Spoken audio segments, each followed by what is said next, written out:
Come, little one, settle in, snuggle close.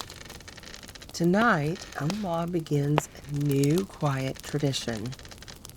Wednesday evenings filled with poetry, spoken softly by the fire.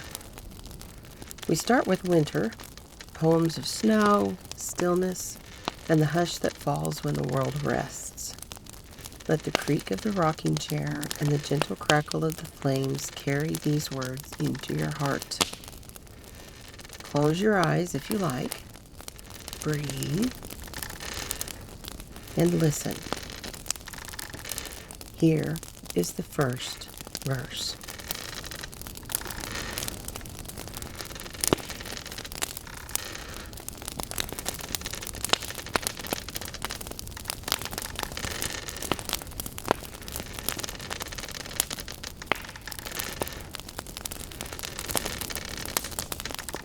Winter, My Secret by Christina Rossetti. I tell my secret? No, indeed, not I. Perhaps someday. Who knows? But not today. It froze and blows and snows. And you're too curious. Fie. You want to hear it? Well, only my secret's mine, and I won't tell. Or, after all, perhaps there's none. Suppose there is no secret after all, but only just my fun. Today's a nipping day, a biting day, in which one wants a shawl, a veil, a cloak, and other wraps. I cannot ope to everyone who taps, and let the draughts come whistling through my hall, come bounding and surrounding me, come buffeting and astounding me, nipping and clipping through my wraps and all. I wear my mask for warmth. Whoever shows his nose to Russian snows, to be pecked at by every wind that blows. You would not peck? I thank you for goodwill. Believe, but leave that truth untested still. Spring's expansive time, yet I don't trust March with its peck of dust, nor April with its rainbow-crowned brief showers, nor even May, whose flowers one frost may wither through the sunless hours. Perhaps some languid summer day, when drowsy birds seem less and less, and golden fruit is ripening to excess, if there's not too much sun nor too much cloud, and the warm wind is neither still nor loud. Perhaps my secret I may say, or you may guess.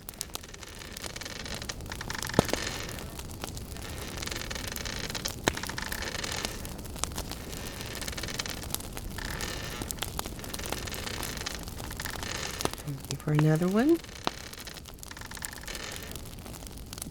This one is called Picture Books in Winter by Robert Louis Stevenson.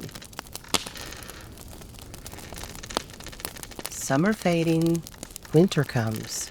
Frosty mornings, tingling thumbs. Window robins, winter rooks, and the picture storybooks. Water now is turned to stone, nurse and I can walk upon. Still we find the flowing brooks in the picture storybooks. All the pretty things put by wait upon the children's eye. Sheep and shepherds, trees and crooks, in the picture storybooks. We may see how all things are, seas and cities, near and far, and the flying fairies looks in the picture storybooks. How am I to sing your praise, happy chimney corner days, sitting safe in nursery nooks, reading picture storybooks?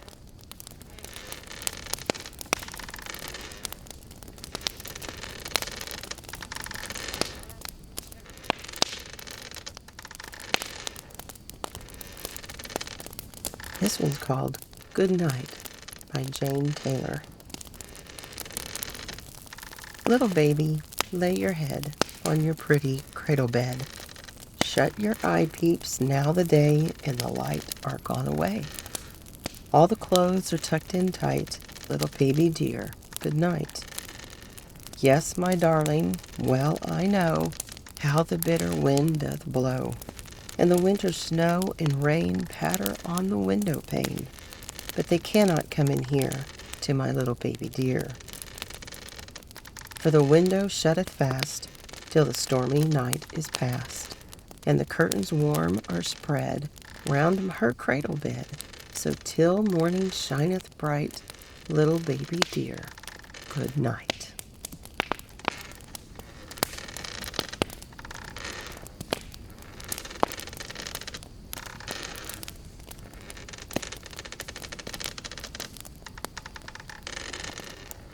This one is just an old Norse lullaby. There is no author attributed to it. The sky is dark and the hills are white as the Storm King speeds from the north tonight. And this is the song the Storm King sings as over the world his cloak he flings.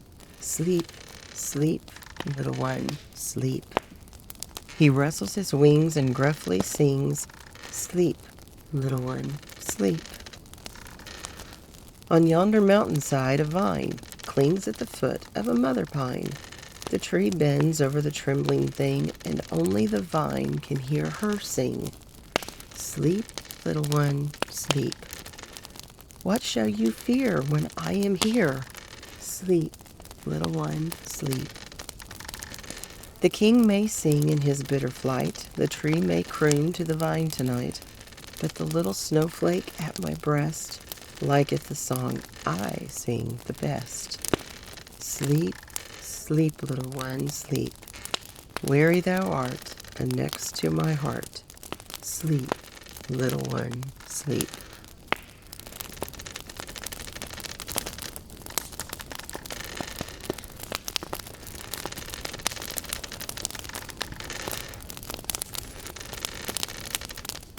This one is from a long poem that has lots of sections by John Greenleaf Whittier. The name of the poem is Snowbound. This next one is called The Uncle. Our uncle, innocent of books, was rich in lore of fields and brooks.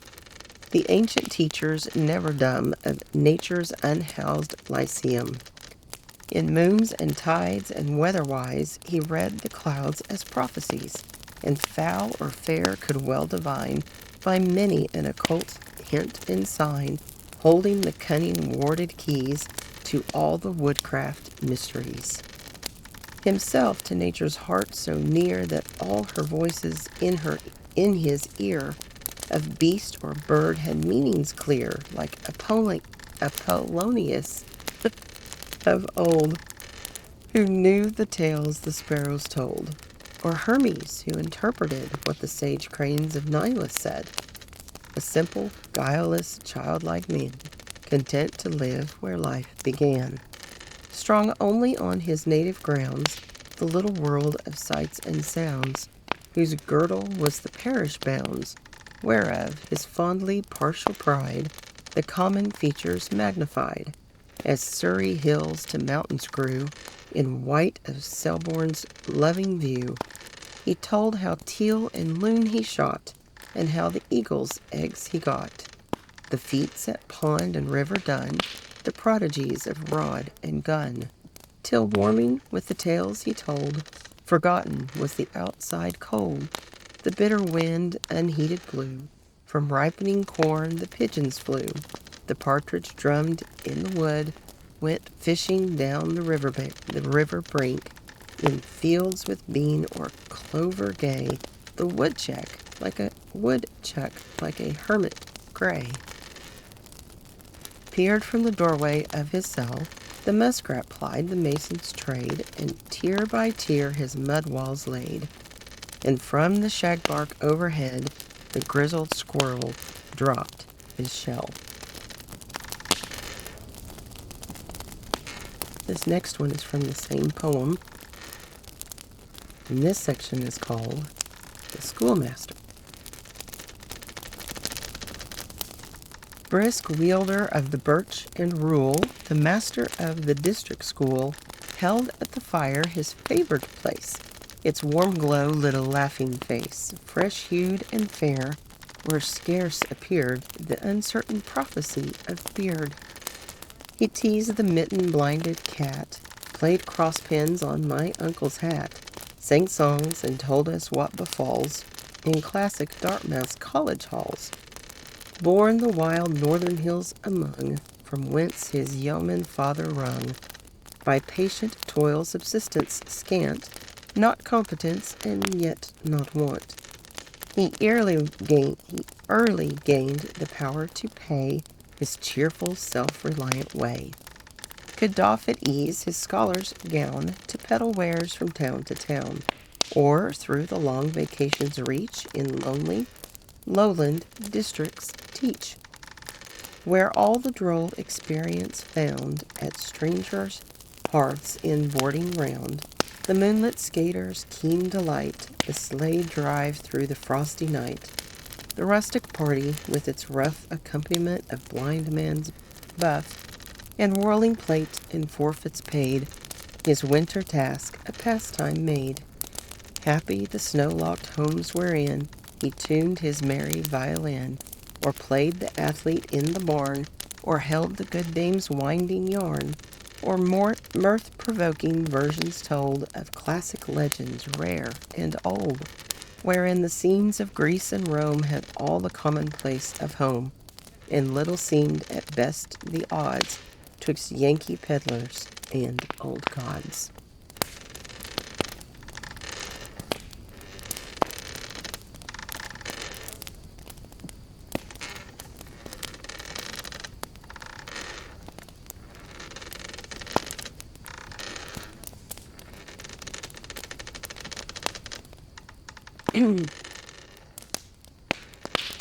Okay. This one is called The Snow by Emily Dickinson. It sifts from leaden sieves. It powders all the wood.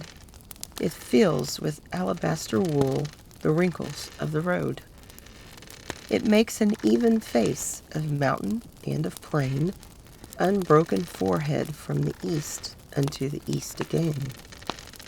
It reaches to the fence, it wraps it, rail by rail, till it is lost in fleeces, it flings a crystal veil. On stump and stack and stem, the summer's empty room, acres of seams where harvests were cordless but for them.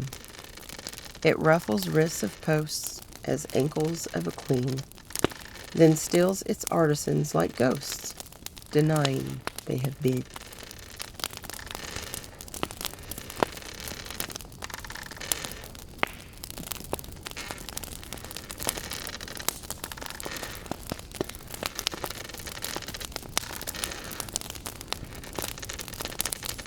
Okay, so the next one.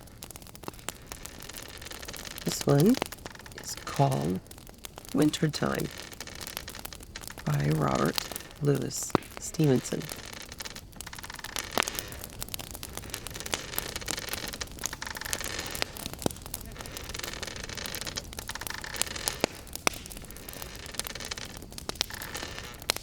Late lies the wintry sun abed, a frosty, fiery, sleepy head. Blinks but an hour or two, and then blood-red orange sets again. Before the stars have left the skies, at morning, in the dark, I rise, and shivering in my nakedness, by the cold candle, bathe and dress. Close by the jolly fire I sit, to warm my frozen bones a bit, or with a reindeer sled explore the colder countries round the door. When to go out, my nurse doth wrap me in my comforter and cap. The cold wind burns my face and blow its frosty pepper up my nose.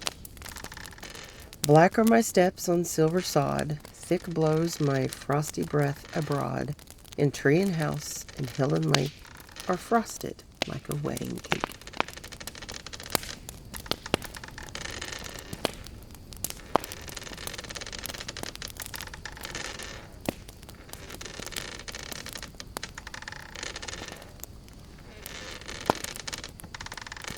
Okay. This last one is again from a long poem. This one is written by William Wordsworth. The poem is called The Prelude. And it has lots of sections in it where he kind of talked about himself and as he grew up and matured as a poet. This section is called Skating.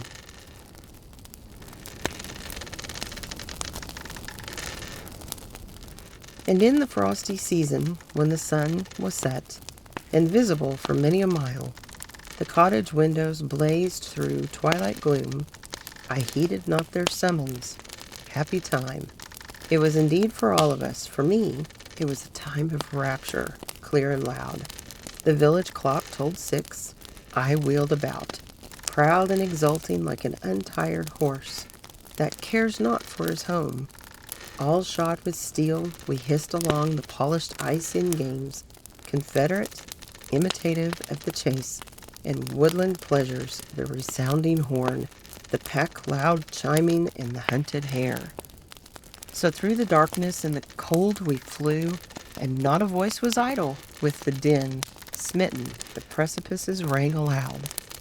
The leafless trees and every icy crag tinkled like iron, while far distant hills into the tumult sent an alien sound of melancholy not unnoticed, while the stars eastward were sparkling clear, and in the west the orange sky of evening died away.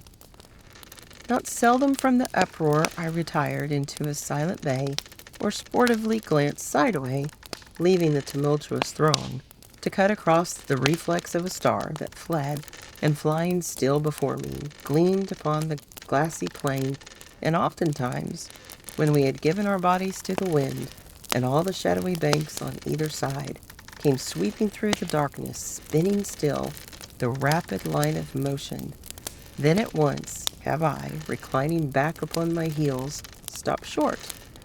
Yet still the solitary cliffs wheeled by me, even as if the earth had rolled with visible motion her diurnal round. Behind me did they stretch in solemn train, feebler and feebler, and I stood and watched till all was tranquil as a dreamless sleep.